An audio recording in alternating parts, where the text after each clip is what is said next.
very much.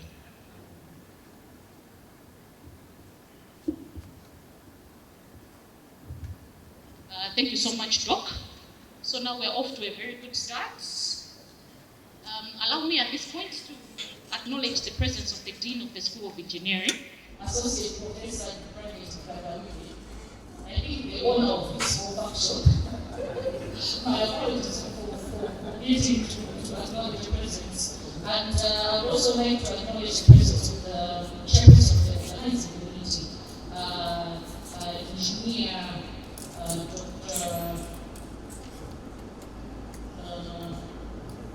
Dr. Ignacio Goma. So moving on with our program, may I now invite Engineer Associate Professor Ignacio Goma, the chairperson of the organizing committee, to give us his opening remarks.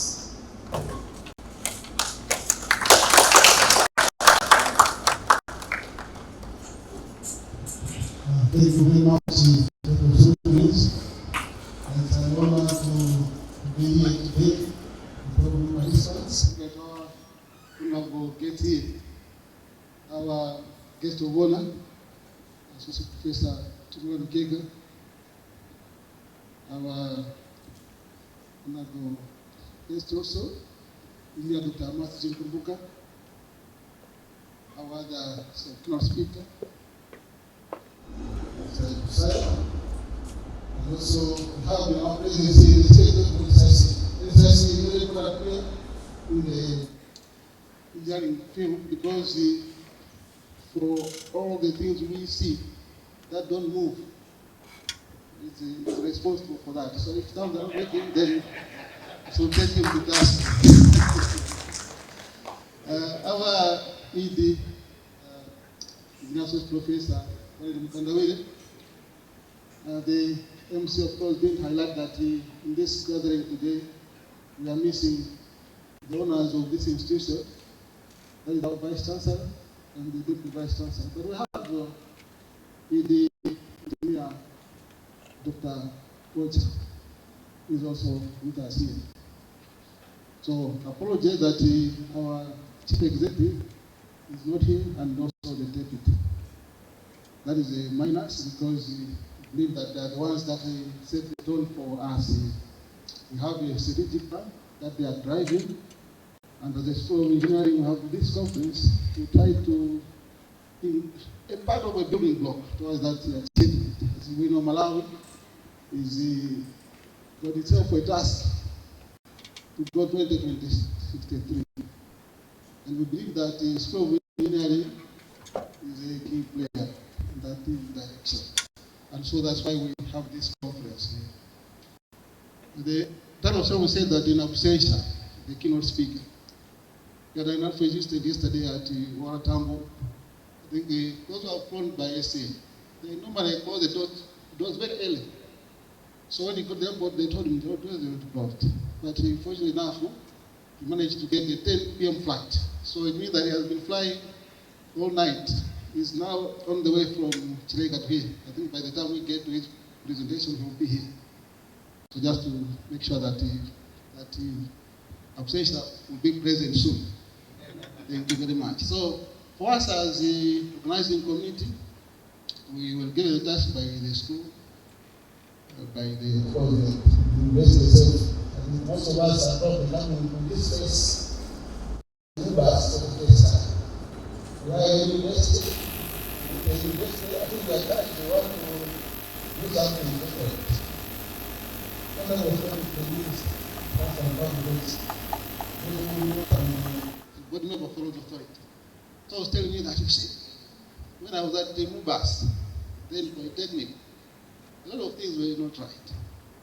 We would not go for industrial attachment, drive fuel. So when you say that the some of things that we're learning in class were difficult for us to appreciate. So I was telling you that I think as you go into this new direction, make sure that you do certain things right. So I just trying to say that the gravity of the situation we are talking about is so serious that those who pass through this place, they know there were gaps And I think we have now industrial attachment as part of the assessment. It goes on that. The organization of this conference, today we'll have the opening session, after which we'll have a panel session. So I have 2 sessions. The other one will be on the other side, the other one will be here when we start to have panel sessions. But I will talk about the actual theme within those particular sessions. Those who have looked at the Malawi 2063, they know that there are several what they call pillars there. And so we, as the School of Engineering, said that maybe let's see how each school will build into that one. So I have one session looking at water, sanitation, and environment. The other session is looking at energy, mining, as a session on each one. So what I said that those ones who want to build those sessions will be looking at that one. But the other session is transport and construction and transport.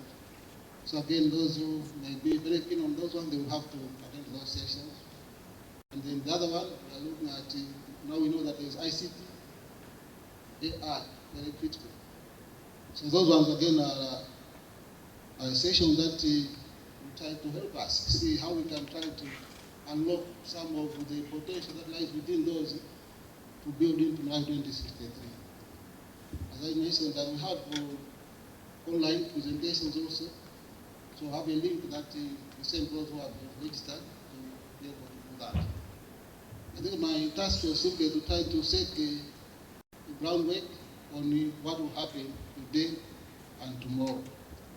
So I think within the presentations, we thought that maybe we would have some entertainment, so we'll have some drama later. But otherwise, my task was simply to indicate that we have this conference. It is the first one. We are going to have the conference every year. Those who have been with the profession of engineering will remember that we have the mother body, which is Malawi Institution, which also has conferences. This one will be slightly different because we're looking at our engagement with what we do. As engineers, we do certain things that happen every day. See, when we are building a road, for example, it's like this year. We have a lot of people who have said, maybe Mubasi doesn't exist or should not exist because of so many failures. When there is a failure, we should be able to see what is going on and then change the practices. So we're saying that these conferences are supposed to do that. Whereas the other side, which is the main body of the engineers around the administration, there are conferences, but those are looking at the crowd of things that we do every day. So I think we make that distinction on those ones. At the moment, I'd like to go to the Executive Dean of Engineering, Associate Professor Ben can come and give his own input. Thank you.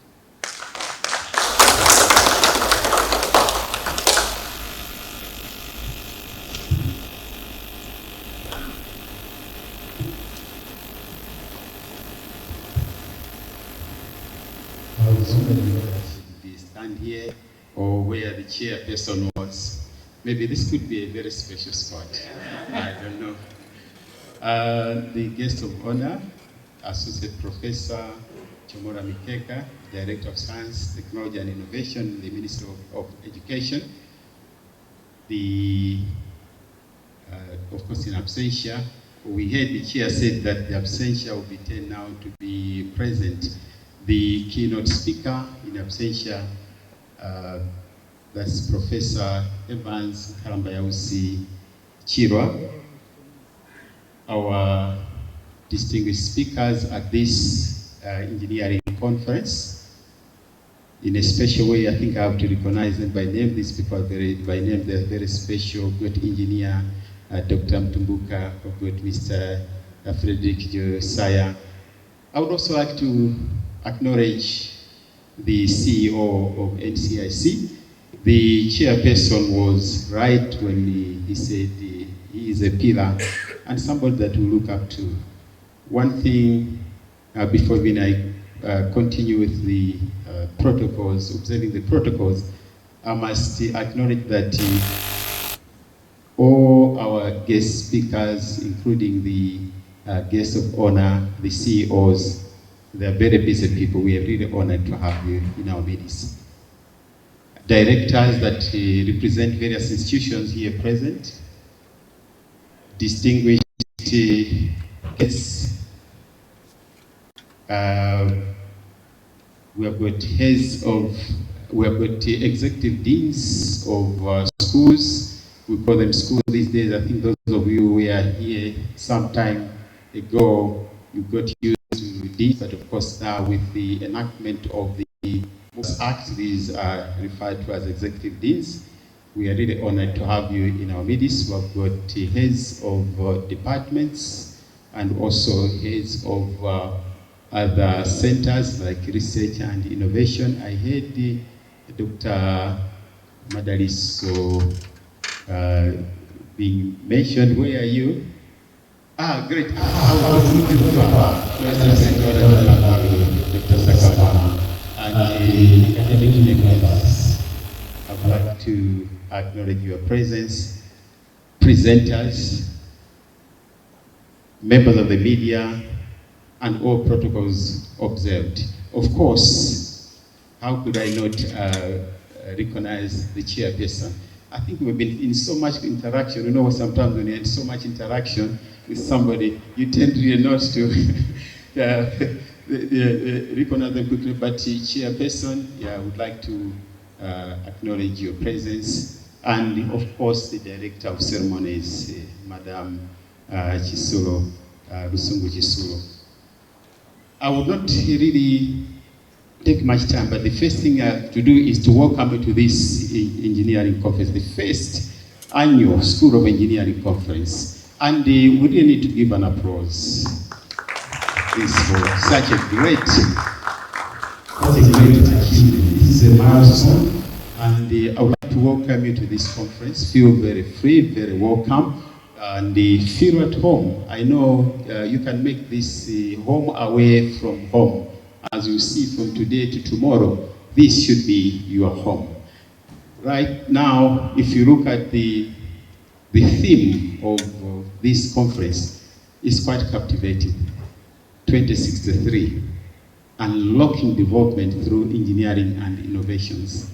That is very, very exciting. And indeed, the framers of this, thanks to the organizing committee, Engineer Associate Professor Ignacio Ngo and your team for coming up with such a wonderful theme. Actually, this theme speaks a lot about what the nation is grappling with and where the solution is. Actually, we have got very big people. Just looking at our sitting here, this audience, we have got people who can unlock development. We have got inventors, we have got innovators right here. So the theme is really very well crafted and is well aligned with the vision of MOBAS. The vision of MOBAS is to be an inclusive, engaged, entrepreneurial, innovative, and research-oriented university. Now, this School of Engineering, the first annual conference, actually is well aligned with the vision of MOBAS. And this conference, I think, is long time, is coming at the right time when the university is trying to project itself in that direction that should be a research-oriented university. And it is very, very exciting. Actually, I'm so excited, and I know as the director of ceremonies was beginning, was saying that the honor of the school, but actually, not really even closer to that. The honors are right here, actually, and most of them actually are seated right here from the School of Engineering. These people are so amazing. I must mention it here that the success of this school has depended so much on the resilience and the dedication of the academic members in the School of Engineering. Without these people, I think we would have been trailing behind. There's that vision, there's that team spirit, which I commend all members, academic members in the School of Engineering, all the support. by a show of hand, could I see the academic members from the School of Engineering and all the support? That's amazing. I know there's some people, people are coming later, they're just trying to find some loose things, some ways, some that will be joining us. So please feel welcome as we continue with this conference. But I think allow me to pause for a moment and acknowledge the arrival of the keynote speaker, Professor Evans Karambayausi Chirwa. Actually, I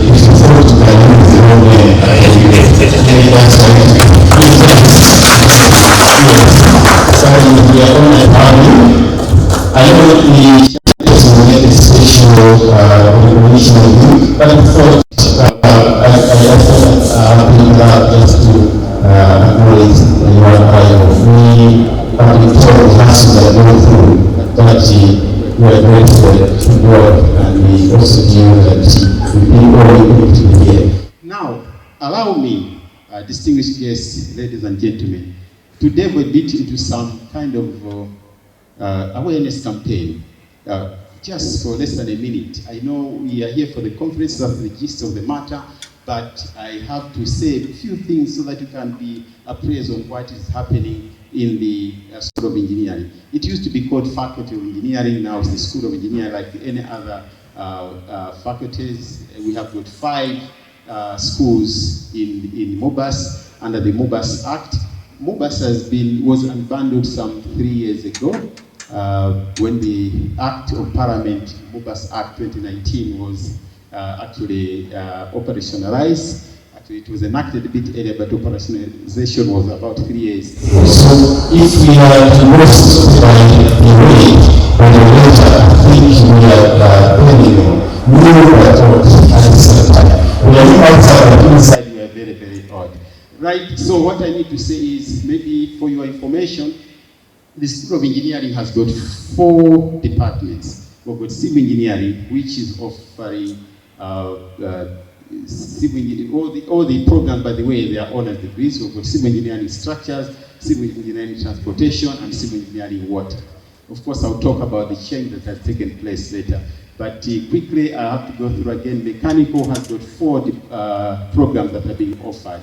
And that is industrial engineering, energy engineering, mechanical engineering, and automobile engineering. And we've got mining, which has got 3 programs. Most of you might have not heard that we have got mining. I think now it's just over 10 years. And it has gone through another cycle, 5-year cycle, where the programs have been reviewed. So mining has got mining engineering, geological engineering, as well as metallurgy and mineral processing. And electrical engineering has got 4 programs. Maybe in the past there were only about 3 departments and only 3 degree programs in each one of them. But right now we're talking of 14 undergraduate degree programs. So electrical has got biomedical engineering, has got electrical and electronics engineering, electronics and computer engineering, as well as electronics and telecommunications engineering. Of course, computer engineering as well, I shouldn't forget. Electrical, electronics, and computer engineering. So 4 programs. So in total, the school has got those 14 degree undergraduate degree programs and 11 diplomas. And you have got 9 postgraduate programs, PhDs, Master of Philosophy, Master of Science, and also we have got about 2 which are new, 2 programs which are just born in the school, in the Department of Civil Engineering. That is, instead of having the 3 degree programs we are offered from the needs, from the industry, from the stakeholders, we got that direction that we should only have 1. So simple now, going forward, starting from those who are beginning first year, there will be only 1 civil engineering degree program. So specializations will be done at postgraduate level. So because of that, 5 degree programs have actually been born. Geotechnical engineering, that's masters in geotechnical engineering, masters in transportation engineering, masters in construction management, and masters also in the water engineering, and masters in structural engineering. And that one has unlocked a lot of potential because the previous program was not flexible enough. We had postgraduates like in sustainable engineering management, and maybe we would have transportation. It was so narrow. If somebody doesn't want transportation, so what next? So actually just shy away. But this time around, it has opened an avenue. And for the first time, we have got a record enrollment for the master's program. I think over 30 HOD, about 33. We used to have very, very few. And we hope this trend will carry on like that. So in total, the school has got 43 degrees and diplomas. That is quite, that's how we have gone. And now let me get back so that I reserve time for the gist of the matter, for the real thing. Well, this one is actually a curtain raiser, so you don't have to spend time on the curtain raiser. Let me get back to the welcome remarks, and I'll be concluding in a moment. I have to mention that from the program that we have very eye-catching and very captivating topics on this conference, and they are actually captivating for real. It's not just on paper, because some of us have had a chance to peep through and see what is there. Actually, they're amazing, and I'm sure delegates will be quite, will enjoy quite a lot, and they will actually have a good interaction with the presenters.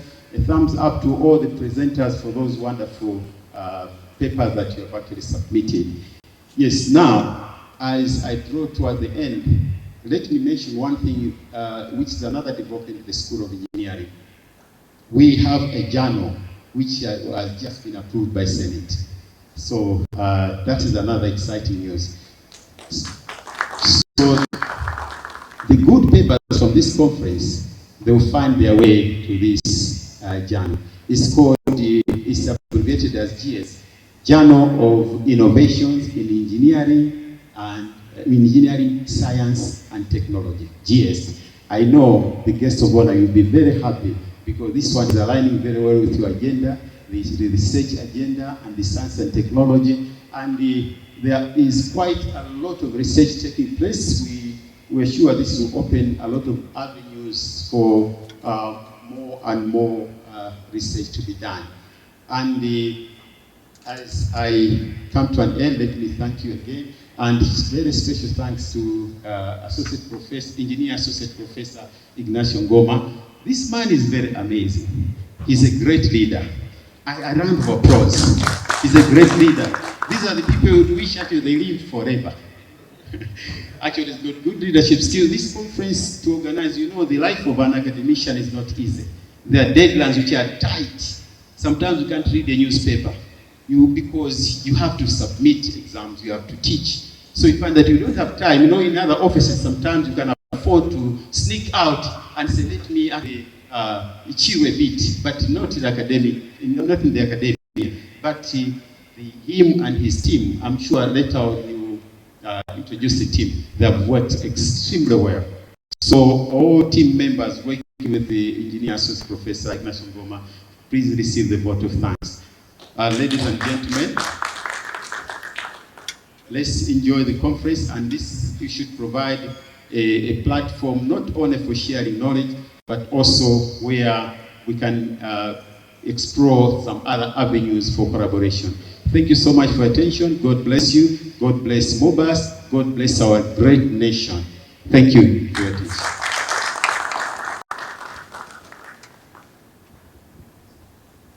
Thank you so much, Associate Professor Bandawire, for that speech. And as you can see from his speech, the School of Engineering is doing quite a lot.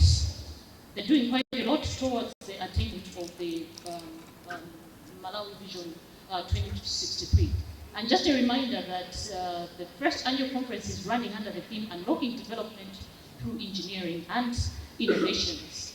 And before I go any further, I would just like to thank the different organizations that have sponsored this conference. the National Construction Industry Council, Blantyre Water Board, EGENCO, ESCO, the Water Board, Rural Consultants, the Malawi University of Business and Applied Sciences, as well as CAS constructors. We are indebted. Yes, we are indebted to you for the support that you have rendered towards the success of this first ever School of Engineering conference. Before we get to the real engineering stuff, at this moment, may we have a little break? We're going to have entertainment from Lereva and Shinganingani. May I invite them to come in front? This is their time.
That is integrating the environment.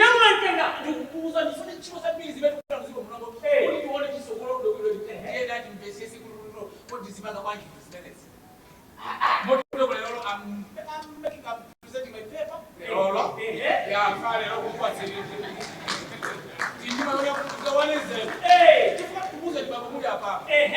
What is going to end up with? Yes.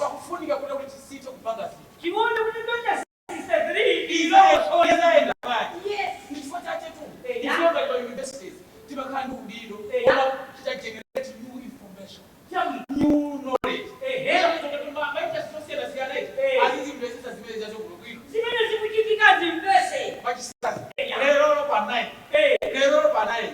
School of Engineering at Bupas in the conference.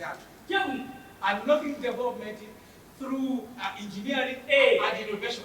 Much of the some parts that you go, Kuzera Marufo, Kuzera Mambisi, Goma Sishozaka, Zaman. Do Uzani, yet the Venezuelan Pulver Society. Put it to what teaches. We know. Yes, but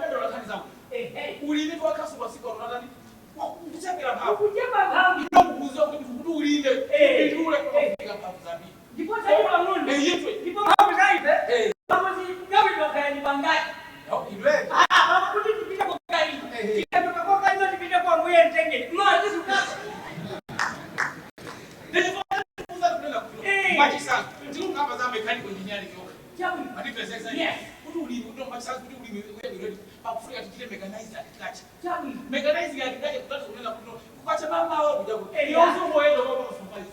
Basi sasa ndio mzunguko hadi hadi tractor. Hebu likali. Kwa hiyo tusipeleke kwa kufuna leo. Inu ndangona nani? Ya tusipeleke kwa kufuna leo. Ya hii ngaraje au kwa kama kweleza hii. Hapo. Ndio kufuka muda mjadi. Ya tractor au kuzunguko yeye nayo. Mzima maro. Zezo safe. Yes. Ndio kwa mubasi. Hali bakali ndio kukuza kazi mbele zote tunataka. Ya mbona na kutoka Malawi as yes, ndio kuliuja kumpeleka kwa sababu hivi. Tena tutendele ndivyo ndio kusafisha. Mashine ya nini wawa? Tutenge ulini kala business. Zingu kale kuielewa. Chama kama kanisa value add. Ndio kwa mfano kuna ya mbona ndio kumpeleka kwa kupata kwa. Basi wao kanisa wa mega account. Yes. Kanisa wa cooperative. Yes. Hapo ndio kuchunguza vile vile. Jabu. Ya ndio kwa na mlele. Napangisha manyazi swani jani. Nali tuko kujene. Nali tuko kujene. Ya inakasinga ndio moyo. Yoni mama rochepa. Kumamba sio ni majendo akumakuta. Nyama simba ruhusu ni mango iwelenga. Kuti kuti hapa mtisije mali kwa. Nakataona. Yetu. Akapaka suspend kuja bado kusasa. Ile ndio kama baka suspend. Mambo bila ni plan. Ni mambo bila ni plan yoria kamari. Ubinoma manana mimi na kulila wandi yangu kikazi. Mimi na kulila wandi yangu kimu. Ama takipanga kulu kukutulia. Umudie. Unaomba mali wao. Bana bila kuyamba kulila. Kosa panga rise. Kuliwa kisia bado ningae. Uko bika kimani. Akimani melodi. Sia muna. Ngaka. Baba, kuita meruza je. Mulongo wanga yule. Mulongo wanga. Maka ni kudai. Anawa, tunanga wana watukuki. Ana hivi ndio njaje. Ibele mambo ya dia kazi ile. Unaona sana bereke. Bambo, kama kama chini kutia kizima. Hizi ruzaku ndio. Ndiye. Bambo inaenda hivi na ndiye ndiye. Akipata wana sasa. Kumangilira matiri Mungu waka. Mungu akakuponda. Kama akakuponda. Imene mambo ya mtiji. Utakwenda kupata. Ngozi yake ngala moto. Bambo ile basi. Nakataona. Uchazinga zindu. Uzinyo sasa. Yeah, kwenda kwa ndio kwa hata mara za university. Yes, God I know. Kwenda kusema kama innovation usiana siana. Yes. Hizi zinazo bizani zipige. Hata kwa innovation. Kwenda engineering. Zima mpekesa chike vile mtu anataka kadi. Amira kuikuia. Jamu. Kwa sasa mambo zingati ya. Engineering. Yes, the uniform. Amira ile ofisi ya siana. Yes. In the community. As it as the community kabisa mzee za tatu kwa. Tatu ndio jani. Ngani second? Robotics. Ya ndio kulijani. Robotics.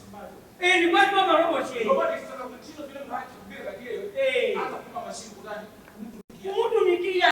Sasa kadi diagnosis ya tenda. Hiyo mashine kudani kubira ni kwa kudola za kuzaa. Jambo ndizamu ndio zote. Manufaa nini huko? Bali makarimize. Jambo. Hizo zioneke tatu right. Wakati ba asili standardize things. Jambo. Jirekeze. Yulipo. Yes. Hata kufura mtu apake kadi.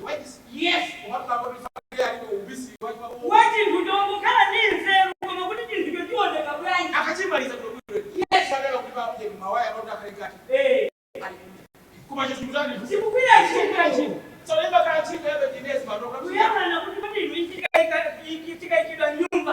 Na wewe hata don't akakia kama vile kitu anasakuja soko. Hadi zile kazi mbele zote.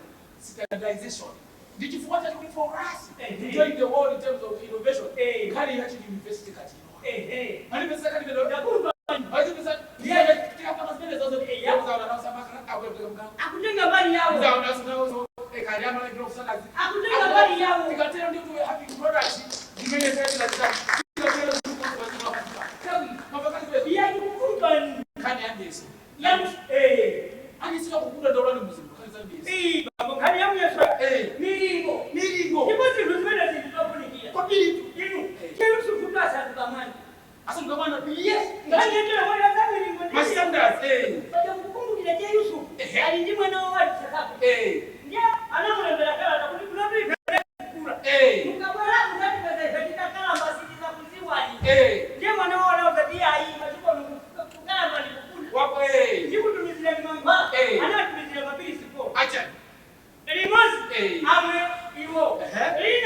amwe atazao ndiye mwana wake bajana kwa tunakusiga ndiye anapeleka mabili shauri kulina yamwe apongo zao Haruni ina wamwe apongo zao wakati tukakabla akabela za pesa dai nyamata ni Yesu Yesu hii simoni jali ngamazi kukulila wakati lakini nao alimsoka Yesu kuti kwa hiyo wakati za baba baba ndio kama awili anasuta kupiga paka nyamata ndio usawaji msana kwa sababu baba atendela la pombo zao alikuwa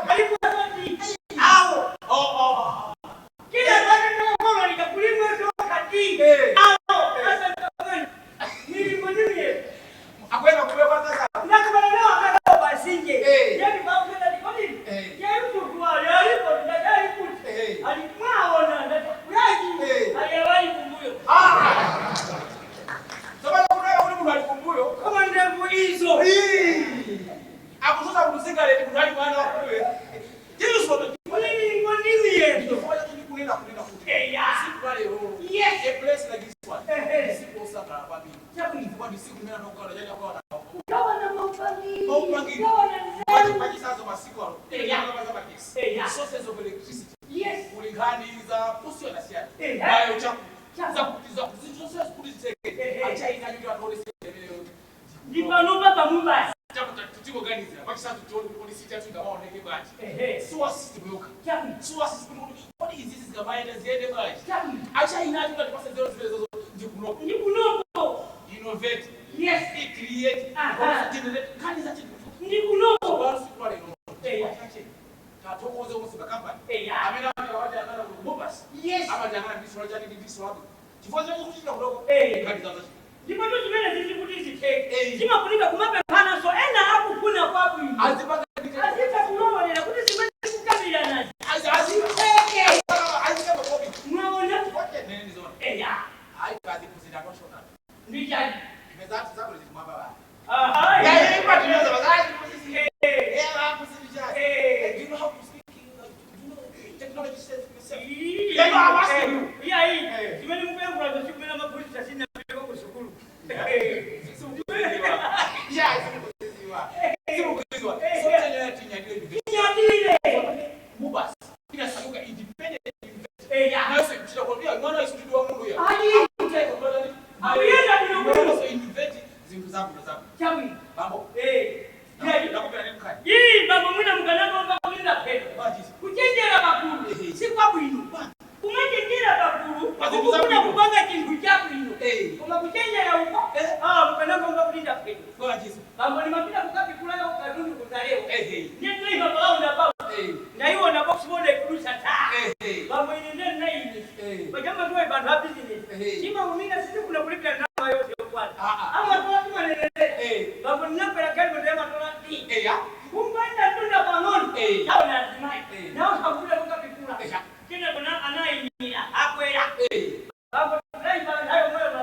Kafupi. Ndiye kukula nikangwasia kuti umene ndimene wa polisi na mana kuti ife a polisi mukamati ona Ndifi abale ya. ina bayani Yambira.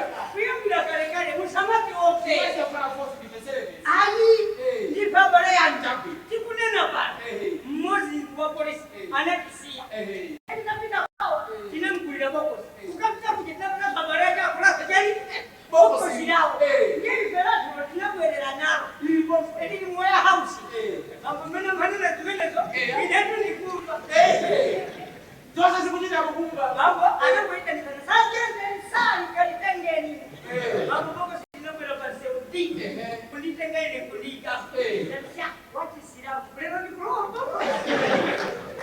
Ngumu.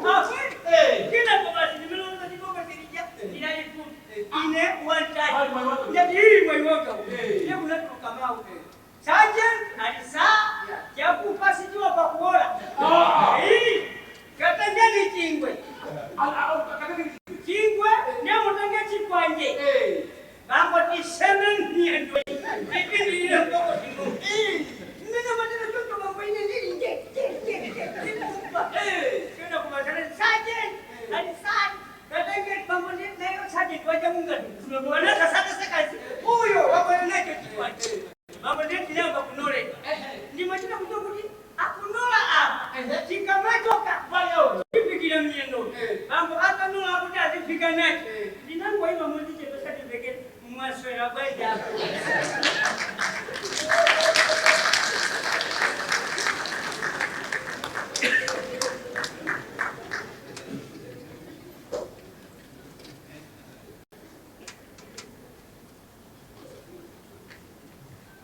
Thank you so much, Mmeremba Chinganingani, for that.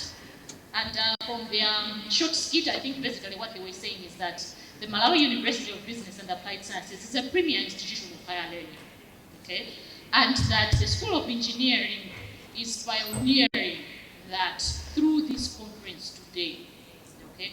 And through this conference, we're going to be able to show you that with the different research that is being conducted, that you're going to be shown to later on after this opening ceremony.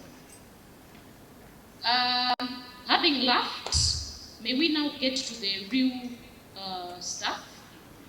And at this point, may I invite our keynote speaker, Engineer Professor Evans M. Kalambaya Usichiwa, to come in front.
said enough. Maybe I should just introduce myself a little bit.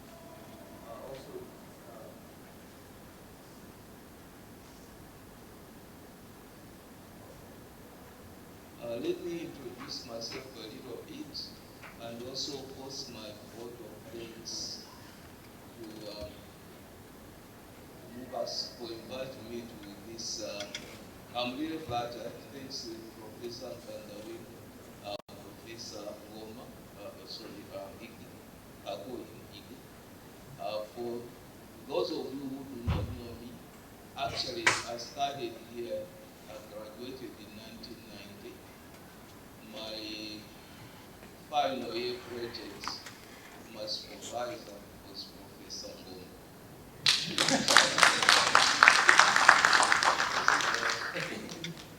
It's like coming back home. I feel like I come back home. So after 1990, I went to the US to study for my master's PhD. I came back I went out here for about 6 months in 2003. The University of Malawi Polytechnic has not paid me yet. I went for, so maybe we'll have a discussion with the registrar after this presentation. Then I went to South Africa to study as an associate professor, now I'm a full professor here. We'll cover that once the slides come.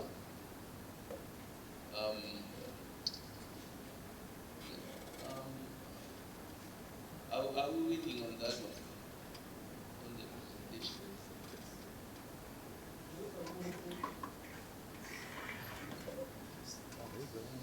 IT is still working on that.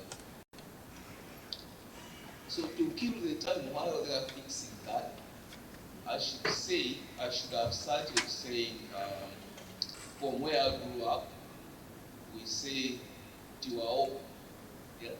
Tiwaopo Isho means how are you? I know this is southern Malawi, so we don't do that. I should have greeted you all in my language. I come from Mwanga village, it's in the Lilongwe north, and I attended my primary school at Babalongombe Primary School. Probably you have no idea about it. So I grew up in Malawi. I studied here all the time until the time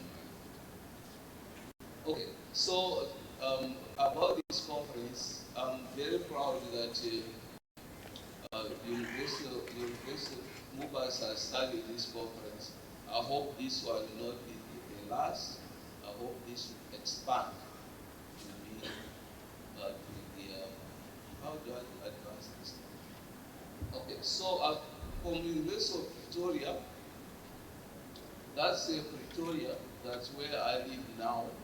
It's called the Jacaranda City because in October, there are about 50,000 Jacaranda trees that bloom all together in October for 1 week. So the city looks blue. That's the buildings. You can go to the next slide. Yeah, that's University of Victoria, the largest research university in South Africa.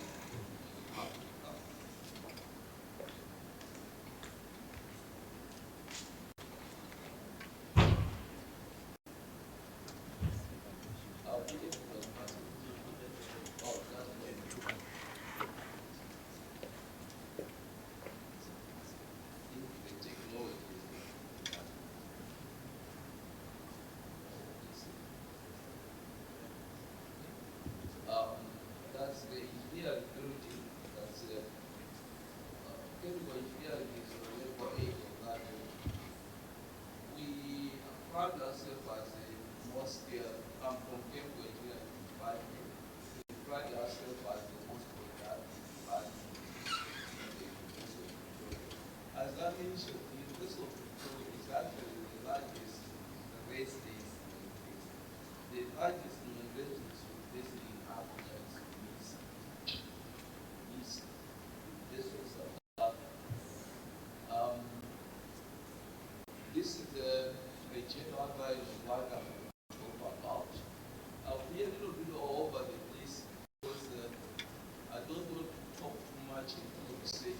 rather give an overview, we cut it just in its audience to become rather with us and also to complete the team here.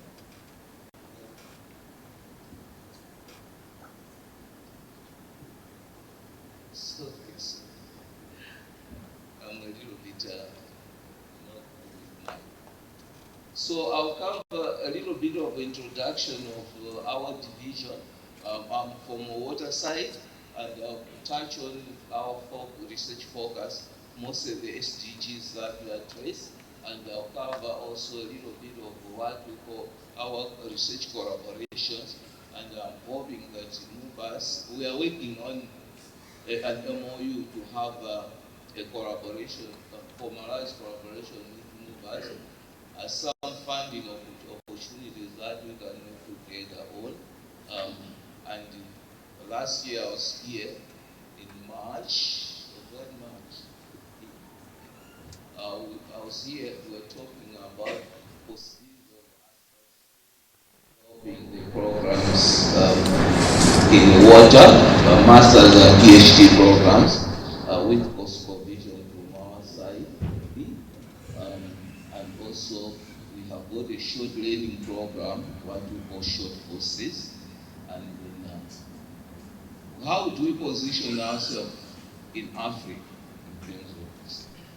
So these are like my dying wishes, because I feel like I have only 5 years to retirement.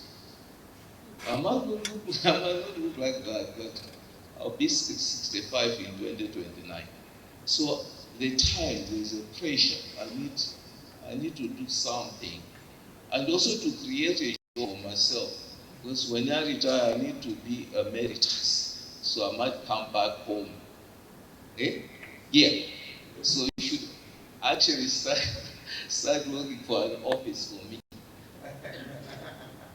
So this is my research group. I'm not an HOD. I'm actually head of a division, which is a research unit. So the HOD is that guy on the right there, Professor Daramora. His position has just been renewed for another 4 years. We received that letter yesterday. And my team, Professor Brink, Professor Chichapondwa, Iwalele from Nigeria, Dr. Cornelius, Dr. Mulauzi from South Africa, and Dr. Randall. This is my unit, and those are the topics we specialize in. I'm not going to go bit by bit. We're going to unpack as we go. So we have got quite a large, broad group of students, and I put this picture just to show you that although South Africa was previously, apartheid country, in our unit we are multinational. So those are my postdoctoral fellows. These are my PhD students on the second row. And on the next side, I have the master students that are studying for different projects. So I rarely teach undergraduate. I do, but mostly 90% of my work is postgraduate. I put this slide to just show that internationally we also try to compete. These guys won an award.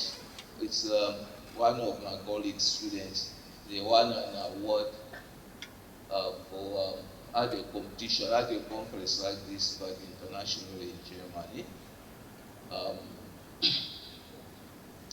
These are some of our research outputs. So I said here in the beginning that we pride ourselves as the most productive department in the University of Victoria. That is an example. Last year we produced 45 articles from that unit and 2 book chapters and 28 conferences. Almost a group that small, I feel like we punch above our weight. That's the word they use in boxing. So 82% of the output in the Department of Chemical Engineering at University of Victoria come from my unit. By the way, I might mention that because of this, last year I was given an award as an exceptional academic achiever of the University of Victoria. These are the SDG areas that we focus on. Most of you are familiar with this, but for the students maybe not. SDG 6 is water, clean water for all, and sanitation for all by 2030. SDG 7 is clean energy for all by 2030, and SDG 11, sustainable communities, cities of the future. These are very interlinked because you cannot have a sustainable city of the future if you do not have water. So they are very interlinked. This is the most recent achievement. I will unpack on that one a little bit because I feel close to my heart. We just won a project that is funded by the University of Leeds World Universities Network as a team of University of Leeds, University of Victoria, University of Sydney, Technology Sydney, Technological de Monterrey, Mexico, Makerere University, Guru University in Uganda, University of Benda, and the University of Technology in Malaysia. That's about 7, I think I miscounted. It's 8 universities, but we were chosen to lead that project. And as a result, we have also applied for funding for universities, what do you call Africa University Training Program, which I hope in our next application for Water for All, I hope that Mubas and Rwanda can be part of that application. So that's what so the problem tries to solve, the project tries to solve the problem of water hyacinths. This is an aquatic plant that is covering water bodies across Africa, especially in the tropical areas. So that's a picture for Hatbiespoort Dam. Hatbiespoort Dam in South Africa. This is Lake Victoria. So this plant is causing a lot of havoc in Lake Victoria. That some places the boats cannot move, fishing problem. So we have an idea where we can say we can harvest these plants and harvest them to produce energy. So it's called polarization. So if you digest stuff, you can produce methane gas, which is pure, which you can use burn to produce electricity. I'm preaching to the competitive. And that also can contribute to what you call a hydrogen energy, because it's a very, you can just use catalysis to move from CH4 methane to hydrogen, and then you can produce hydrogen as another source of fuel for cleaner energy for motor vehicles. Those guys from mechanical engineering can explain that better. As soon as articles from this conference, I really need to attend those. So other biomass-based projects that we're working on, this is an interesting project based on this plant called vetiver grass. A lot of, not too many leaves, but a lot of root. You can use it as for phytoremediation. So if you have land that is contaminated by heavy metals, you can plant this stuff, and then these roots will suck up the metal. So for this project, we use the chromium. Okay, you have many formats. You can plant it on land, also you can create artificial wetlands what you call floating wetlands in water to clean the water. In this project, we use it to take chromium-6 from the soil. So this was our little experiment. You have got different concentrations of chromium, and you have got, you can see that after 30 ppm, the plants are suffering, so there is an optimum. At 30 ppm, you are okay. They will say the plants are happy, but as scientists, if a plant is happy, we are not actually happy because of this. Look at those results. If a plant is happy, most of the chromium is in the roots. That's not good engineering. That's not what we want to achieve. If the plant is not happy, most of the chromium is in the leaves. That's what we want to achieve. Because the leaves you can harvest and they grow back, harvest, grow back, and you can process the leaves, you can burn them, the ash you can process and recover the chromium. If the chromium is in the roots, how are you going to take it out? So for us, a better result is when you have higher concentration of chromium. You can do this for uranium, you can do this for lead, you can do this for cadmium, so we just use chromium as an example. So the story is the same thing. The other biomass-based technologies, we do not like now to start to still have these wastewater treatment plants made of concrete. Why don't we convert some of our wastewater treatment plants into wetlands? Wetlands,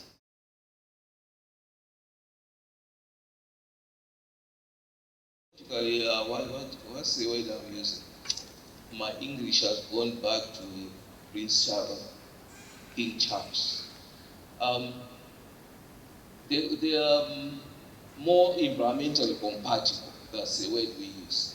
Wetlands are more environmentally compatible than the concrete structures we use to treat wastewater. For example, in France, they have actually replaced about 200 wastewater treatment plants with wetlands. So we want to move towards that. So this is an experiment by one of my PhD students who is using vertical flow wetlands. Because the old systems where you had horizontal flow is susceptible to short circuit. So we want to have a more environmentally compatible system. So these are some of the collaborations we are thinking about. Before I talk, maybe for 10 minutes, I'll go a little bit of hard science. That's where you are permitted to doze off. After this slide, you are permitted to doze off because that will be a little bit of hard science. But just summarizing on the collaboration issue, we have got that World University Network project going on. We are working on a memorandum of understanding for university on water resources curriculum for Luana, and also where's Dr. Mbeo? He's gone out. Well, we're here now. Dr. Mbeo, Peter. Yeah, Peter was somewhere there. Oh, he just said that. Yeah, so we are working with Peter and Ige. We are working on a MOU which we're going to submit to the Vice Chancellor very soon. I was supposed to be here for a longer, but something happened and I had to come in and go out. But we're going to make an arrangement to complete that. We have the MOU with the Venda, University of Venda, small university, rural university in South Africa, and industry at University of Cape Town, City of Cape Town. We have an MOU already, and we have MOU with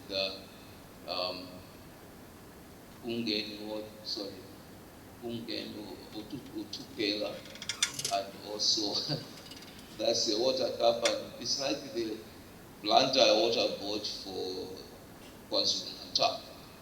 I'm a granddaughter chair, which is the water board. So we have got all those MOUs going. So we hope to grow this network, hopefully together. On the research side, our research focus right now is on I put 4 thrust areas here. The first thrust, I'm not going to go into too much detail on this one. You're going to really sleep. You're going to sleep on it. The first thrust area is biosorption adsorption. So developing materials to clean water using adsorption processes. The second thrust area there is membrane processes and desalination processes. The third one is advanced oxidation including photocatalysis. And the last one is biological systems. I think I touched on biological systems already, so I'm not going to repeat that. But I can comment on, I should not forget our most important people. That's our hands. As a professor, I've not been in the lab for the past 20 years. The last time I was in the lab was 2003.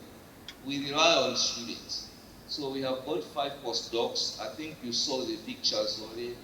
We have got 19 PhD candidates in the group, and we have about 17 master students in there.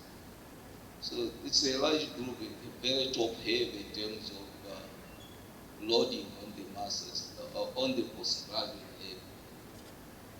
We are trying to be like MIT, focus more on postgraduate and reduce our undergraduate activity if we can.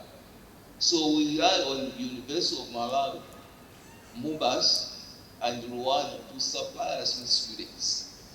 Yeah. We don't want to teach undergrad. We want to train the undergrads into profession. It's wishful thinking. I talked about adsorption processes. These are the 3 projects that are current. There's artificial materials, biopolymers for adsorption. This is Professor Brink's passion. It's not my passion. Or generation of adsorption materials from waste products like acid mine drainage. I think there's a guy for mining that's you are for mining, right? So when you do your mining, you create this wastewater that is very bad. So we want to clean that wastewater and create a stream of products like this, materials. You can adsorption materials. And then we have got biomaterials from, let's say you have got sludge from a wastewater treatment plant or some organic material, like those water hyacinths. You can do pyrolysis. You can heat them up, burn them partially like the way you make charcoal, and produce a biochar. A biochar which you can use as an activated carbon for adsorption of pollutants from water. So we have a lot of students doing that type of work. We were able to remove phosphate and the nitrates from water using these materials. Unfortunately, Professor Brink, who has all these results, is not here. So if I try to go into those results, I will not do him a good service. It's just showing that those stuff actually work. The other focus area, as I said, is the membrane processes, separation technologies. That's another focus we work on. So under This is actually my area, so I spent a little bit of time talking about this. When you are in Malawi, you have got clean water. You might think that water from Liongo River is bad, but compared to the other water sources, actually we consider that as clean water. If you take water from the Shire River, we consider that to be clean water, right? Because one day we're going to run out of that water, so we need to start looking at the other water sources like the seawater, like they do in Dubai, in order for you to use seawater to drink it. You know, people actually starve, they go die of thirst on the sea, surrounded by water, because you can't drink that water. You need technology to drink that. So one of the technologies they use is called the reverse osmosis.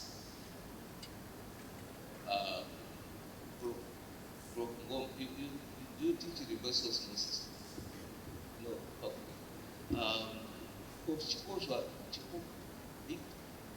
It's not here. These guys, they taught me this rudimentary process. That's why I mentioned. So, reverse osmosis uses electricity to create a vacuum to push water through a membrane and collect clean water on this. Unfortunately, that is very expensive because we are using electricity. And you know that remember my SDGs.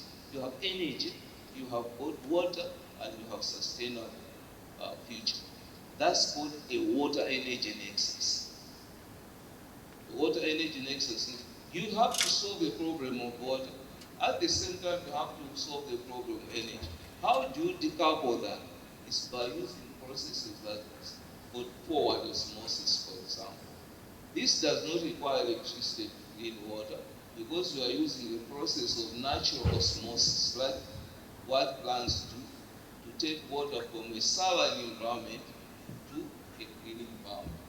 So this diagram, just unpack it a little bit. You have got seawater here, or saline water. You have a membrane, and you have a draw solution which has got a higher concentration than seawater. So water will move from the sea water into the draw solution. Because you have a higher concentration here, that's what happens in natural osmosis.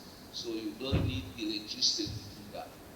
Then you take the draw solution, you change the chemistry. Maybe make it a little bit hydrophobic. You can make it hydrophobic. And then the water will be rejected from the draw solution. You have clean water, then you recycle the draw solution. Simple. So we have a PhD student working on that. The last time actually, we had achieved about 60% recovery of water. So we are aiming for 80%. If we achieve 80% recovery using that technology, probably you will not see me here again. Because you will be very rich. Who patent that, you will be super rich. So you will not see me. I'm here because I'm poor. So we have got polydiamide here and the aniline that achieved high recovery of water. Diamide and aniline, the polydiamide is not good. So we are trying different compounds as a draw solutions. These are just some what we call operational parameters for that. So we hope if this goes to 80%, we can start encouraging people not to use reverse osmosis, which is the common practice now. Another student works on, these are a bunch of students. They're doing what we call hydrothermal carbonization of sludge to produce a material, a carbon-rich material, which you can use, I'll skip here a little bit, which you can use for desalination. So the story here is that if I have a carbon-rich material, if I have a thin layer of that, and mount it on a material like cellulose, put it in water, and you have sunlight hitting that material, it will hit the top of the water very fast, and you can produce steam. Then that process is different from boiling the water in a big drum, because if you do that, you have to heat the whole water column. You lose a lot of energy. So you need a very thin layer in contact with water. That's where the engineering is. So with this system, we're able to heat water from 15 degrees to 60 degrees in about 5 seconds. So that way you generate a lot of steam, then you can achieve, if you generate steam is clean water now, so you can create clean water. So one side you have powers. Alternatively, you can heat the water fast using solar to absorb it, created from natural materials. Isn't that beautiful? Another technology on membranes is called the microbial fuel cells. So imagine, now I'm being dreamy here. You have got a wastewater treatment plant. Where is the nearest wastewater treatment plant for Malawi? Is that the one at Sochi? That one is biofilters. They remove. Mostly we use activated sludge. Activated sludge means you have got bacteria mixed in water. So if I can put electrodes in the wastewater treatment plant, I can actually generate electricity if I understand the biochemistry. If I understand the biochemistry from bacteria to electrodes. So what is happening? Bacteria needs organics to produce its mass, but it needs electrons. The electrons is a source of energy. There are some bacteria that produce more electrons than they need, and you can trap those electrons on an anode, and then you have electricity, but you need the hydrogen to meet the electrons in order to complete the circuit. That's where the limitation is. The hydrogen doesn't travel as fast as electrons, so we call that internal resistance. So we need to reduce internal resistance in order to convert our wastewater treatment plants into batteries. So how do we do that? We eliminate the cathode and put a membrane that is conducting and use air as the source of that, so as a conductor. So if you have air passing through a membrane with material like palladium, you end up with electric current. So these students use that and improve the operation of MFCs by a factor of 1,000. So again, we need to pilot that. Once we pilot that, we're going to patent that, and I'm not going to be here. There are many ways we will retire rich. This is in collaboration with my other professor, my mentee, Professor Tichapondwa. So here we had research we're using titanium dioxide to degrade compounds. If you oxidize water using titanium dioxide, you create superoxides. Then the superoxides tend to be reactive. So this is a simple experiment where they use dye. If you have titanium dioxide, you are able to clean up the water. But now we know that titanium dioxide needs UV light. So it's got a wide band gap. So in order to reduce the band gap, we use other compounds where we constructed in the lab. These are called heterogeneous photocatalysts.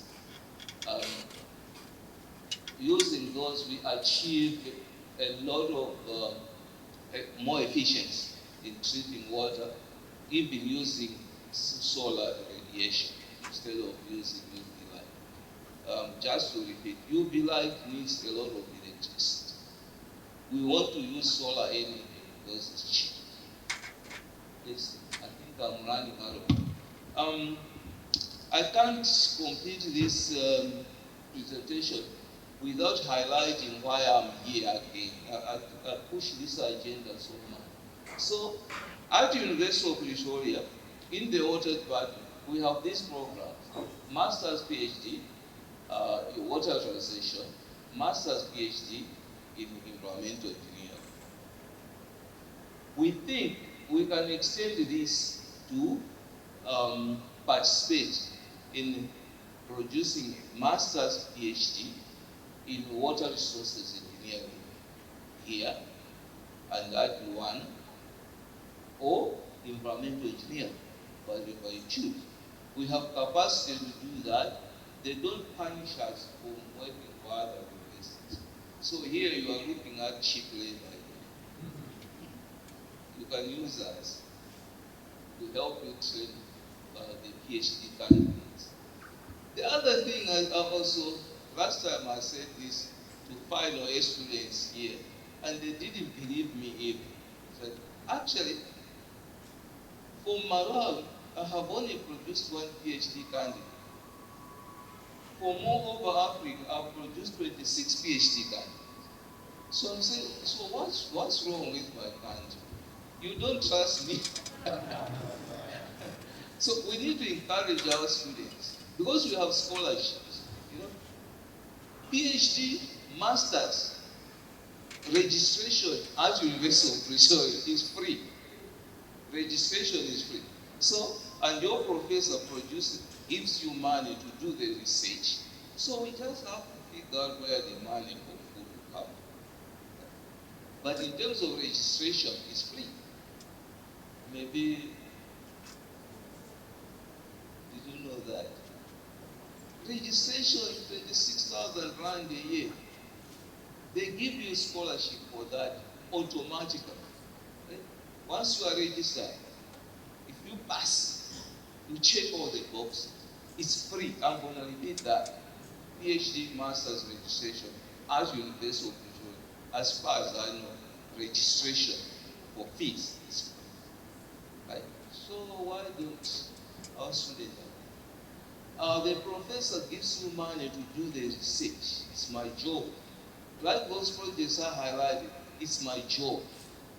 So all what we need is to figure out where money for food will come. And we are creative about it. If you are from Malawi, I'll do a little bit of nepotism. But no,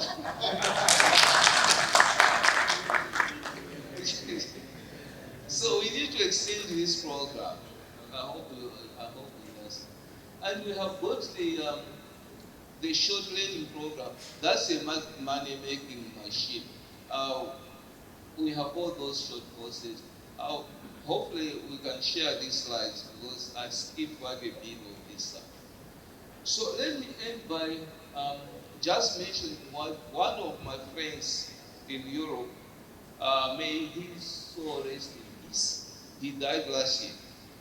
Here we were friends for about 20 years. As soon as I was at university, we had every time we had conference. He said that Africa is positioning itself to be the greatest power for these 4 reasons. One, we are the youngest continent on Earth. We are the youngest. The average age in Africa is about 35. When you go to Japan, the average age is 75. So we are positioned to do a lot. Secondly, we have the fastest growing economies. Yes, we are not here, but if you look at Nigeria, South Africa, Egypt, and Ethiopia, they are really moving so fast. They are moving so fast. So we are growing, we have a young population, and then we have both the natural resources that in the other continents are already expired. And lastly, we are isolated from the what we call global warfare. Of course, we worry about the war in Congo, but compared to what is happening in Ukraine and Israel, that's nothing. We are shooting each other with little machine guns. People are throwing real serious stuff there. So, because of these four factors, we are positioned as we are positioned to do a lot of things. So, as the last point of note, my plea is that we should collaborate, build those networks, so that we can tap into that potential. Right? Thank you very much.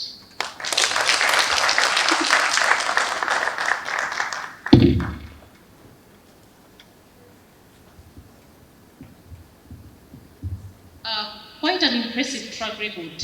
We all agree, huh? Yeah, can we please give him another round of applause?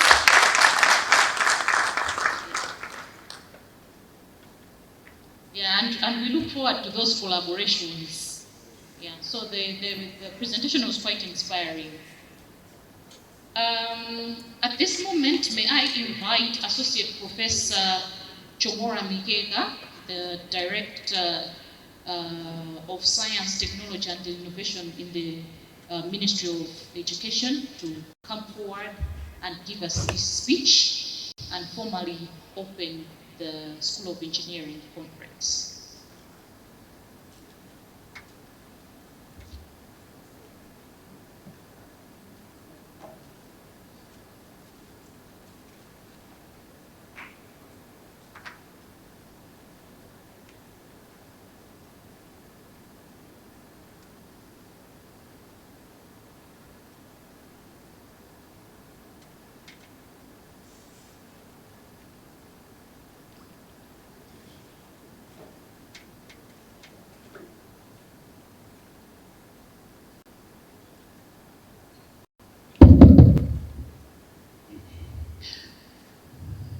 I'm so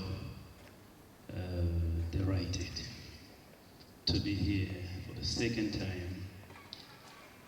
Greetings from the Honorable Minister of Education, Madaritso Kambaua William, a Member of Parliament, the Deputy Minister Nancy Chaora Mdoko, Member of Parliament, and the Secretary for Education, Associate Professor Mangani Chilala Katundu. When I was listening to Prof. Evans'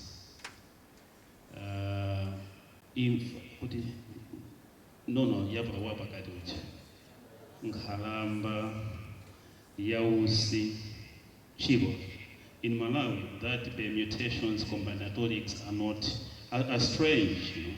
Nkhalamba, Yausi, you can locate in the central region. But Chirwa, you locate somewhere up north. And he has decided to become a professor who allows for that combinatorics and permutations of names to appear relevant in both. I think it's congratulations.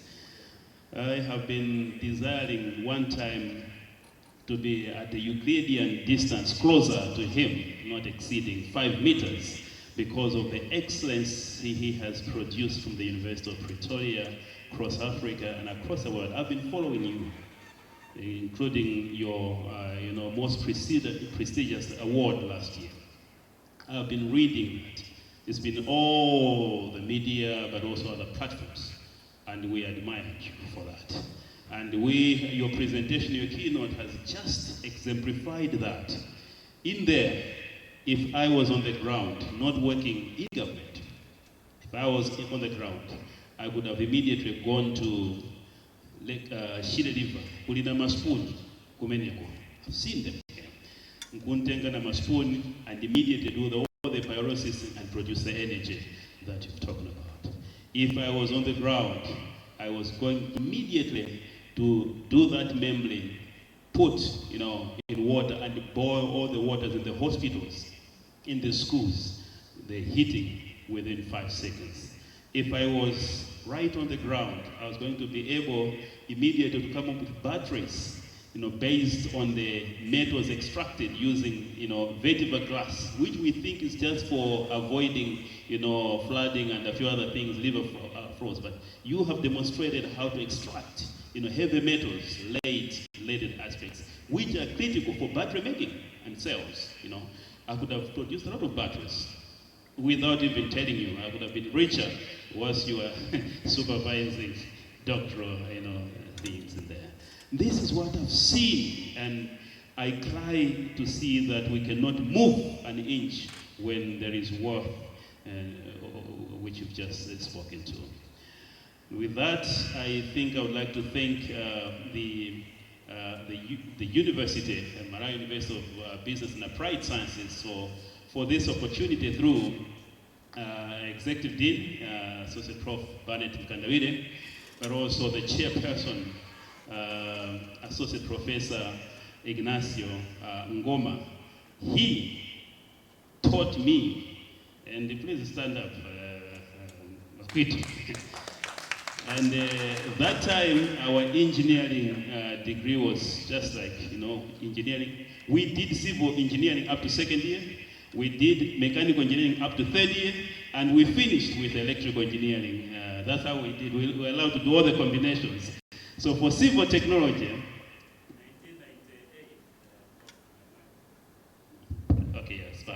in 1998, he destroyed us with the bending moment diagrams. And today I was asking him, how are the bending moment diagrams and all those calculations and everything else? And he said, those structures are no longer bending. So no need to do calculations. Why I picked on this is because of what I saw yesterday on Facebook.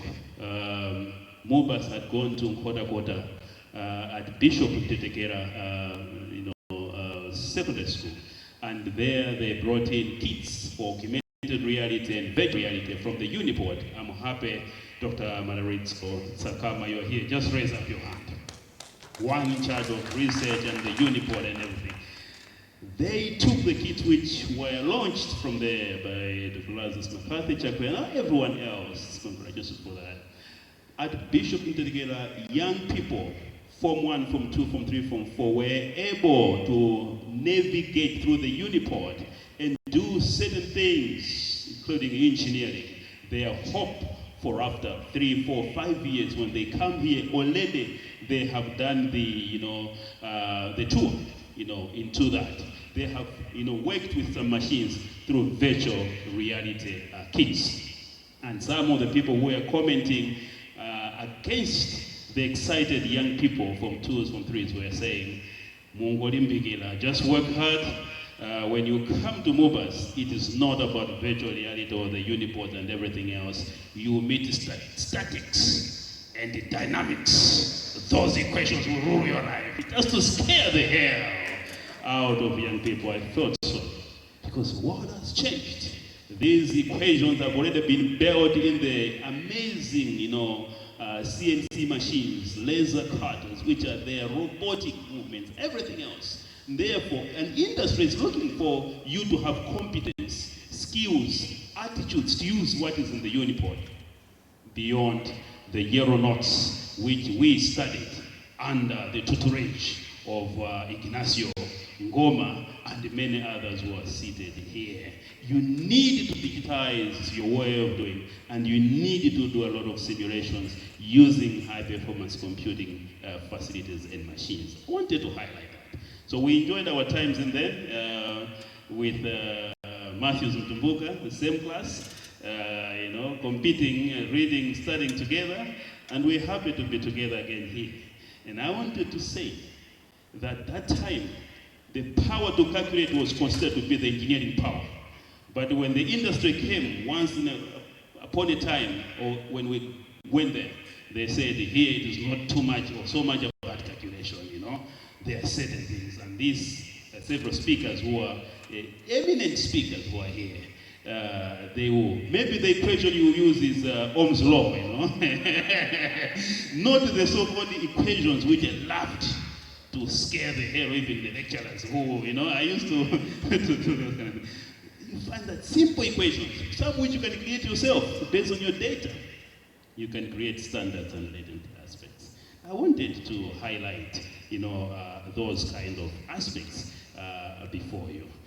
In this inaugural engineering conference, you are highly commended, for having, brought it first and foremost to that. I give respect to all engineers in this room and those aspiring to join the problem-solving profession.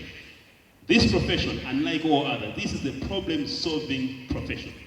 If you're not solving problems and you are an engineer or an engineer, you are not worthy to be. Media, the fourth arm of government, please reach out to all, far and wide. I was checking if we already switched online, and I've confirmed that this is being transmitted, we're live, and this is exciting, that's what we're live. And therefore, this can reach out to many. I'm riding on the protocols of many as restated, already. And I stand before you fully aware of what we are grappling with as engineers and as researchers. The National Science, Technology, Innovation Policy, which is in draft form, is going to address the infrastructure for science, technology, and innovation, but also ensure that there's science, technology, and innovation for infrastructure development to engineer the sciences. So this is very critical. Science is for knowledge. Engineering came to ensure that we engineer the sciences, that there is productivity that is much more important. And therefore, we're looking to make the sciences much more practical, beneficial to society, exciting and innovative and industrial. The new curriculum, which we are working on, redesigning, reforming, will ensure to address this from preschool, primary, secondary, colleges. Already piloted through some of these schools, machines, as outdoor workshops and commercialization. So in some of the schools, already you begin to see small plants, small machines in primary schools, even secondary schools, to demonstrate the industrialization. And these will also be like outdoor labs. There will be very few initially, but we are looking as dots to be connected in full someday. We have on record 6,954 primary schools. We have on record 1,774 secondary schools. We have in total in Malawi 8,728 schools across Malawi. We have on record 5.285 million primary school learners. We have on record 0.485 million secondary school learners. In total, these ones are contributing to close to 6 million Malawians, which is 30% of the Malawian population in schools. We need to be serious, deliberate to engineer these schools today as we go forward to make sure that 2030, 2063 becomes a true reality. If we combine and resolve our forces, we can impact all this, and our citizens in the communities around the schools would be the beneficiary. The remainder, 70%, are the communities around the schools. So the schools are the hubs which can make these kind of things to happen. The theme of this inaugural, School of Engineering, reads the road to 2063, unlocking development through engineering and innovations. And I was asking myself questions. First question was, what development? Or development of what? But surely, we are speaking of economy. And when we're speaking of economy, the development should be that which we call productive and the real sector economy. Those who have studied engineering or studying engineering, you understand of real and imaginary. This country, the citizens are demanding that the economy should be real, should be productive. We should see products, processes, services, and we should reduce on importation of the same and increase the exportation. The economists are talking of trade imbalance or offsetting the same. This is critical, and it cannot be done by any other except for engineers. No any other can achieve that. The economists will do their equations, but we need to demonstrate productivity in that regard. Engineering and innovation. This must be beyond the textbook. When I arrived here in 1997, I visited the library, and most of the textbooks were either written fundamentals, handbook, theory and practice, statics and dynamics. These were books when you carried them, went to the cafeteria, and you walked around the corridors, you were able to threaten a few on your way around. But out there, honestly speaking, we're looking at the applications. If you're doing robotics from the Unipod, what does that translate to in the real industry? And that's what we want to see. The Unipod translating into construction equipment, the forward and reverse kinematics.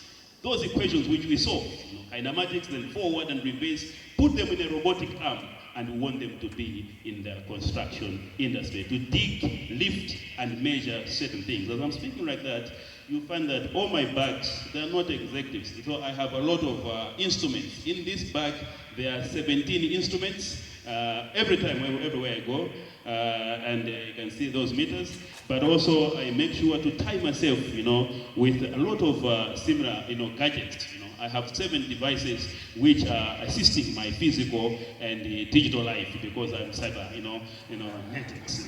It's very important to be there. Therefore, sometimes I ask myself, am I lost to be here at Mobus? Well, I feel jealousy for this name, honestly. I have not accepted it yet, that this be called Mobus. I still think that an E is missing somewhere. The E for the engineering. When I landed here, I used to think that this was an engineering campus. In those days. Yeah? I still have not come to terms, but I'm struggling. So sometimes I just call it Mobis so that there should be an E there. Malawi University of Business, Engineering, Arts, and Applied Sciences. Sometimes I call it Mubes for Malawi University Business and Applied Sciences and Engineering. So just to see the engineering come up. Sometimes I think that we don't do because we think that, but that is beside the point.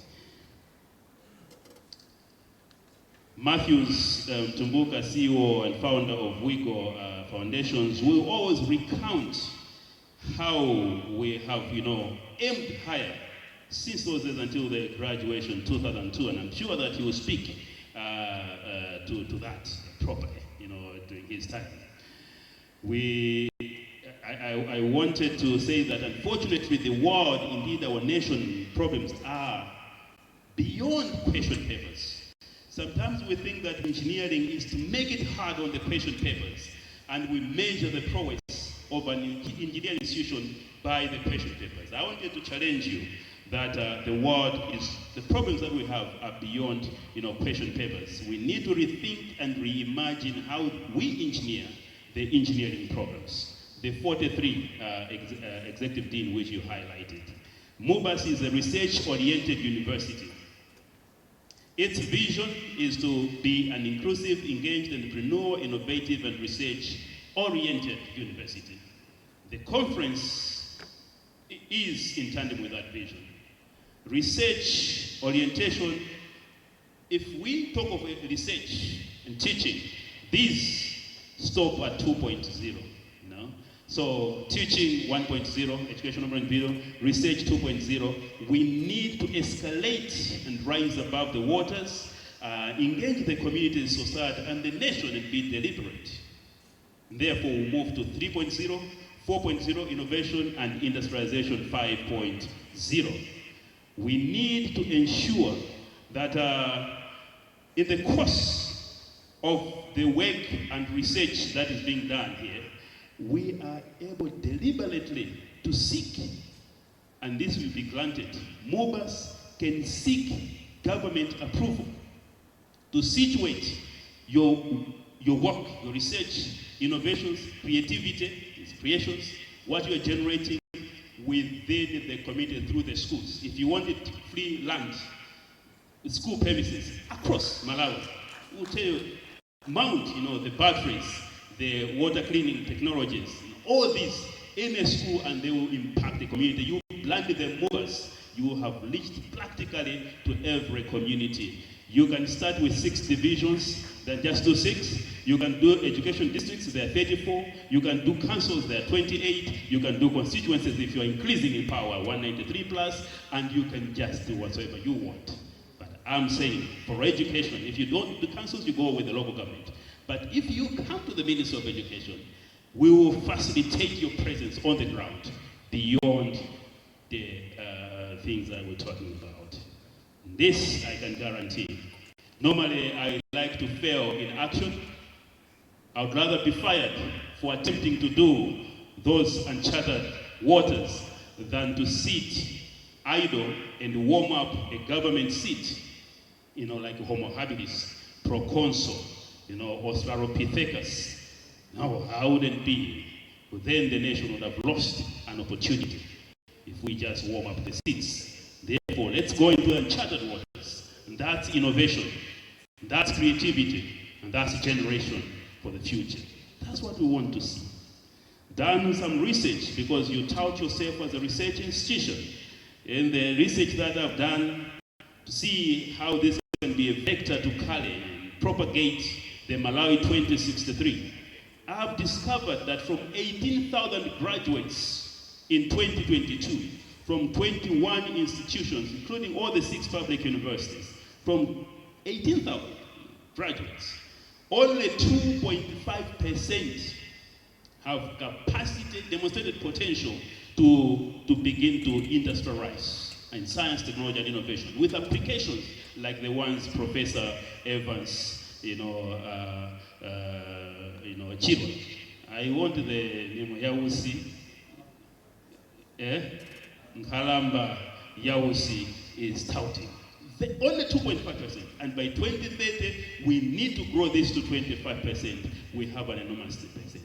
8.8% are in ICT, 8.8%. It means from these 18,000 graduates, only 8 out of 100 can competently, operate, ladder machines in the ministry. I mean, for example, in health, in all the other sectors. We have 13 service sectors, we have 20, other sectors. Only 30.1 are in STEM, science, technology, engineering, mathematics. 58.6 are in humanities, arts, and social sciences.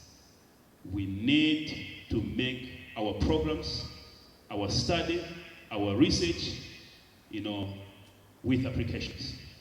That's why I love the applied nature of movers. It's in there.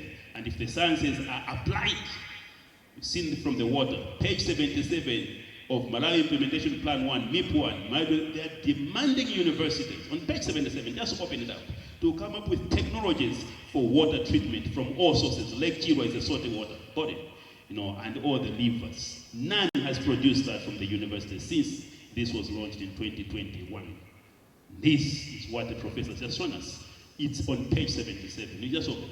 Universities, it's possible to come up with technologies for that. If you have done them, practically make them useful to everyone, and you get a lot of support and financing. I wanted to highlight that.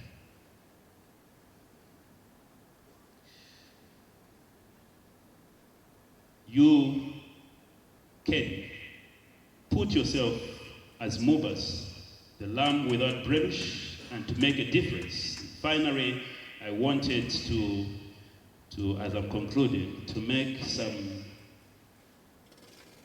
to reveal a secret, but also some painful truth. And this one I'll be hated for saying it. I'll be hated for. And as I'm seeing this, I'm seeing some of, do we have Kumbo Kalulu here? No, he's not there, okay. This one, anyway, so, engineering papers from conferences like this, colloquia, seminars, have attributes. I've not looked at the whole book, but studying east, west, south, north, the way these conferences are, the papers are, the way I appear, you find that others are focused on verbs like assess, evaluate, review, those ones, if they are engineering papers, I'm sorry to say, they do not solve problems of a nation like this one, developing countries. If you are assessing technologies, reviewing all those kind of things, overview, evaluations, we have not seen solution. I've moved around and I've seen other papers which focus, and some of it you may have seen in his presentation, directly to what it matters. Design, simulation, development, fabrication, technical, test methodology, mechanism. Let me just demonstrate what I'm talking about. Huh? Yes, another gadget. And this gadget, I destroyed it deliberately to show why it has taken us decades. Here there is a small motor, and there are so many of them spent around this place. Small circuit and a small microchip. All these you teach, all these you present papers about, but none has produced a paper either on a product like this one, or a process for this one, or the service. So I'll tell you this one, you see the mechanism in there. Okay? So there's a small, motor, DC motor, micro, and, chips, biometrics is in there. You can simply come up with a paper, lock and unlock mechanism for executive bags. The ministers will buy that one. And you can actually sell it. And you put in fingerprints for their family or their loved ones. This can accommodate 10 fingerprints. That's in the ICTs on all those things. Some can be making those motors. Some can be doing, because all this Faraday, the effects, and microfaraday effect, the motor rules, Lorentz transformations, the battery, exactly what is micro batteries or paper-based batteries. It could be bacterial or microbial related. Put it in there. Could be solar, could be energy harvesting battery, because there's power in all this. Make it autonomous. And the circuits. The Unipod will produce these circuits, PCBs, will cut from, I've seen already, the various materials, will do the PCB printing, you do everything else, immediately produce a product. This country is crying because we have remained silent as engineers. I wanted to give you an example, that the East has taken a posture for economic development through leapfrogging, while the West takes the academic posture simply to analyze systems and all these things. That's the Western posture. You can discuss, for example, I'll give you 2 examples. Performance evaluation of a Carnot or a single-stroke engine, the same with everything else, can be converted to fabrication of a single piston engine or tractor, for fertilizer application in anchor or mega farms. What do you think the government will do? You see? Same, because normally a tractor is 4 to 8 cylinders or pistons. You do one, and you're saying fabrication, of, or testing of, and all those kind of things. I'll give you second one. Testing of a robotic machine to lift a 1 ton of debris critical for construction industry. I always see in construction sites azimaya zibamba kukanka mitengo nyara. Today shouldn't be ena kuchoka mietu manja when we are here. And we are doing robotics. We have the why not ask for a space? The executive dean can give you a space. And mount a mega robotic machine to do those forward reverse kinematics, down, up, lifting, and give it some tonnage, grab. Ana kusonyeza from 4 years to 9 years in all our primary schools right now. I'm seeing most of them kupanga kunyamula kaboto kamati kusisa. Us, we should not do that. We should rise and do now big rocks, the debris, disaster, debris, and all these kind of things. Then these premises we have, with these remarks, I see potential for movers working with the ministry, affecting or impacting 13 service sectors of government, 20 sectors of the kind government, the ministries. And the school in your village is the hub for engineering-led community development. We need to develop this country now from engineering perspectives. We have seen few engineers come to government, PS level and let it. Let's, even if we're not appointed there, let us situate ourselves in our own villages. That's school. You will get authorization. As I'm speaking, we have given authorization for Mayamiko, Koloma, Imosis. They just requested, and they're creating a foundation to begin to impact. That's their domain. What about other researchers, academics in the engineering? Done that.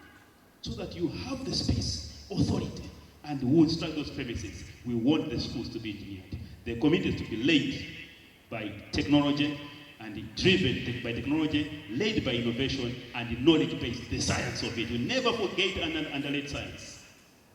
That's much more critical. With these remarks, and I am privileged to declare that this first annual School of Engineering Conference officially open. May God bless you.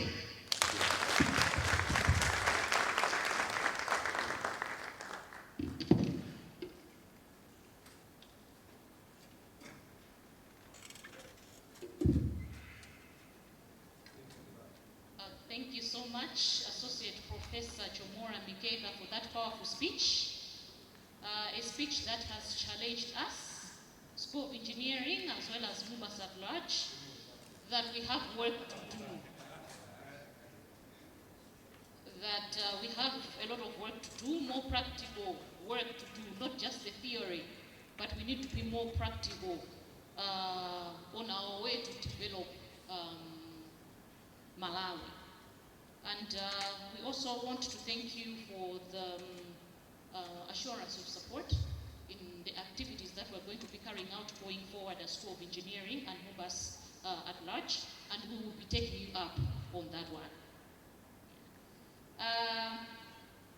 Right now, it's time for us to go outside and take a group photo, after which we're going to have tea. The tea is already available and will be taken at the landing to the second floor of this building. You'll be directed to there. But first of all, we'll have to take the group photo, and after that, we'll have the tea. And after the tea, there will be 2 parallel sessions that will be taking place today. The water, sanitation, and environment one will be happening in here, and the energy, mining, and industry session will be happening in the next room, just up there. So we invite all of you to please avail yourselves and participate in the presentations of the different papers that are going to be presented later on in the afternoon. For now, I think we have come to the end of the opening ceremony, and we'll be going out to have the group photo. Thank you so much.